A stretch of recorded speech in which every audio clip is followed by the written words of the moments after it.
Hello, everyone, and welcome to 2023.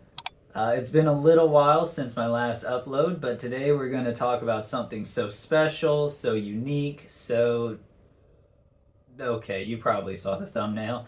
Today we're talking about trackball mice. So, first things first, what is a trackball mouse? And to put it simply, it is this. It is a mouse that instead has a ball on the side that you use to control your cursor. And they've been around a long time, long before the sort of quote unquote modern optical mice. For example, this is a modern optical mouse. If you look on the bottom, it has a optical sensor here, which usually uses an LED, or there are a few laser mice, but they're less common. So more than likely an LED to detect the motion and move your cursor. And a little bit of history, when the computer was first created, they didn't really have mice. You would interact with the computer through a terminal or through a command line. And while many computers today still have those, especially if you use Linux, you might be pretty comfortable with the command line. But they're not very user friendly. For example, imagine trying to teach your grandma how to use this computer. So, while trying to come up with new ways to interact with your computer, they came up with the mouse. Now, they didn't really look exactly like they do today. There were many awkward designs. Wait, that last one was a modern one. Anyway, there were many designs that led to the standard shape we have today. And to get a start, I'm going to jump straight to one you might be familiar with if you grew up around the same time I did. Now, before you had the optical mice like this, you had mechanical mice. There's a picture over here. They used a ball that would roll along the surface that you move the mouse along, and they had grips inside the mouse that were used to track the motion of the mouse and translate that into the motion of the cursor on the display. But so take that idea of a trackball that moves along the surface with something to track its motion and apply that to this. Instead of having the ball on the bottom of the mouse, you have it on the side, and instead of moving the mouse to move the cursor, you use your thumb to move the ball. And let me say first that this video will apply to all trackball mice, but I will say that this one by Logitech is the one that I bought, and as a whole, I do like it. This is the Logitech Ergo M575S, but this could apply to any trackball mice you would find. And on the side, this is not the only general shape for trackball mice, but this is probably the most popular shape. There are different ones that you would use your finger to control the ball. Those have some advantages. For example, many of them are ambidextrous, so if you're left-handed, you might like that shape. Or a lot of professionals tend to like those mice, especially if they have to move their cursors a lot. Think of like a video editor or a graphics designer. However, if you're coming from a standard optical mouse, I think this design will have the least friction for you because you still use your fingers to control the mouse clicks and the scroll wheel. The only difference is you now use your thumb to move the cursor.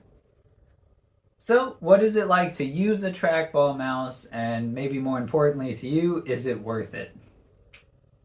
So I think there's two perspectives to take on the using it side. Number one would be general use, and number two would be gaming. Yes, really, we'll talk about that. But first, let's talk about everyday use or daily use. I really like it. I should mention that I do have a sort of issue with my right shoulder, which will definitely influence how I talk about this, but there are a lot of advantages that anyone, I think, should agree with. For example, they take up less space on your desk. Now, the mouse itself might be quite a bit larger than a standard mouse like this, and they also will tend to be a bit heavier. The advantage is that because you don't have to move it, you don't need a large mouse pad space. And in situations where desk space kind of comes at a premium, that is a big advantage. One of the best examples for this is traveling. If you've ever tried using the sort of tray on a plane or a bus or in a car, you'll know just how annoying it is to use a standard mouse in those situations.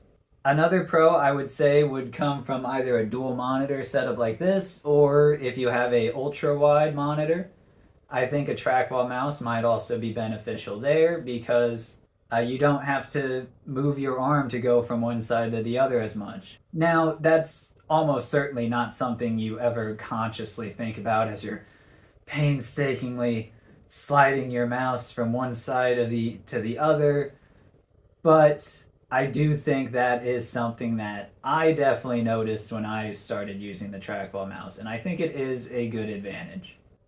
Slightly more anecdotally, when I did switch to the trackball mouse at work, it definitely helped with the sort of like pain I would get in my shoulder by the end of the day and also in my forearm. And while I do think there are some ergonomic advantages to the trackball mouse, I think it depends more on your particular RSI if you have one.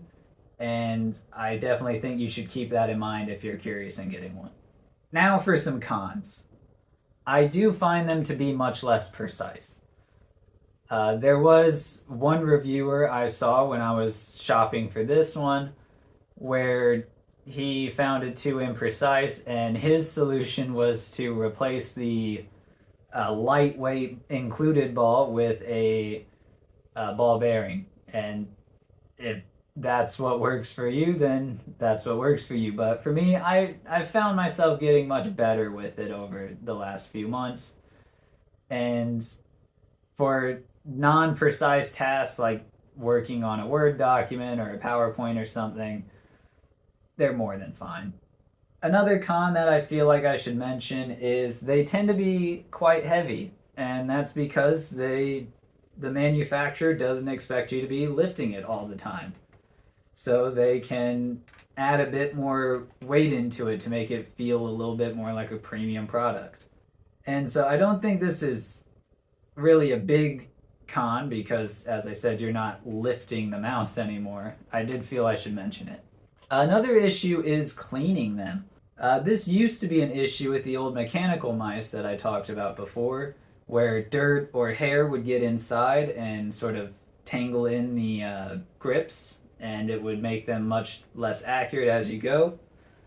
Now, the modern mouse, but they also use an optical sensor inside, but they use these sort of low friction points that the ball is supposed to sit and glide along as you use it.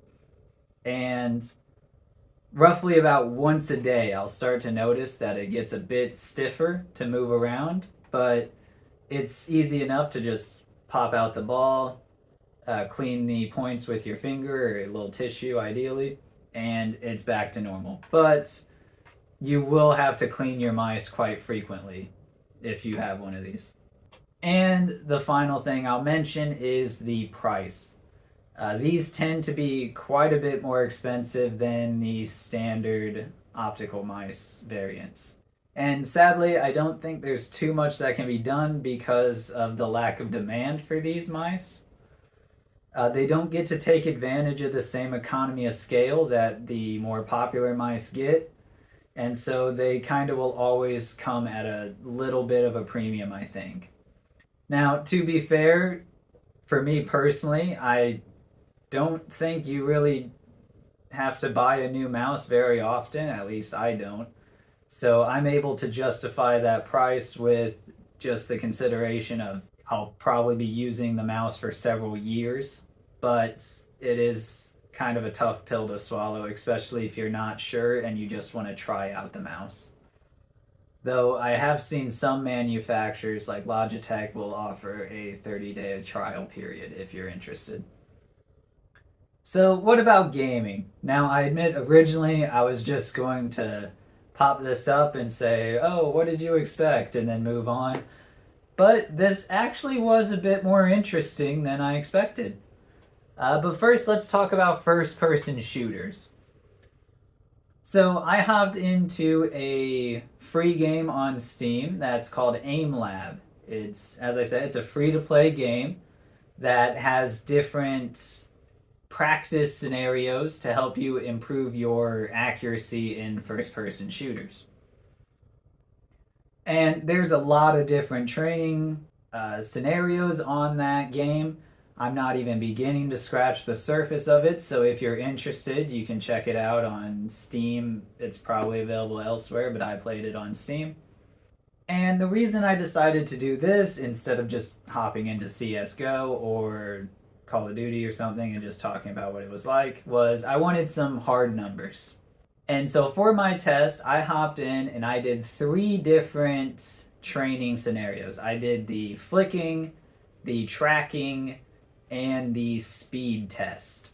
And I ran through each test 5 times with a standard optical mouse that I normally use and the trackball mouse. And here are the results. And it was a little bit more mixed than I expected. Now, to be fair, I didn't expect flicking or speed to be the trackball mouse's strong point, but I was genuinely shocked how close the tracking was between the two of them. Though the trackball mouse is still noticeably behind the optical mouse, even in tracking. And what the scores don't really show you is the actual use experience. I found myself much more jumpy with trying to use the trackball mouse than I am a normal mouse. So it's not exactly a good experience on a first person shooter to me. And okay, you can find the sort of forum posts and stories of people talking about that one friend who would destroy everybody with a trackball mouse on like Quake or some RTS game like Command and Conquer. And I'm sure if you practice with the trackball mouse all the time, you could get really good with it. But I don't think that's where it shines. The spot I thought it would shine for me was more turn-based strategy games, and for that I immediately gravitated towards Civ 6 and the XCOM series. Since, as the name implies, they're much slower pace, you can think about your move and take your own time to sort of work out your plans. The trackball mouse for me is perfect for those. To the point where I will almost exclusively use the trackball mouse in those games, even with a standard mouse right next to me.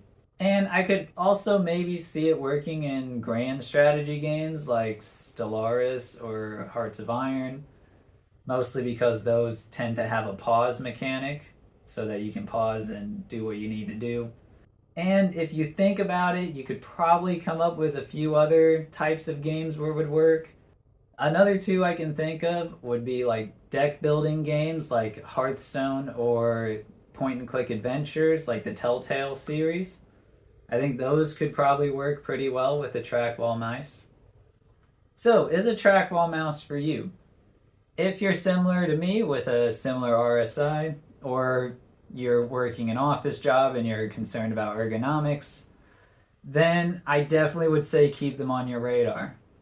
Even if you end up like me where you keep both a trackball mouse and a standard mouse on your desk at all times, you will start to find situations where you prefer the trackball mice and maybe slowly migrate over to it. However, if those aren't your major concerns, they don't necessarily have any major advantages over a standard optical mouse. That is the humble trackball mouse. I'm definitely glad I purchased one for myself, and maybe I piqued a few of your interest in them as well. But with that, we're at the end of the video, so thank you for watching, and I'll see you next time.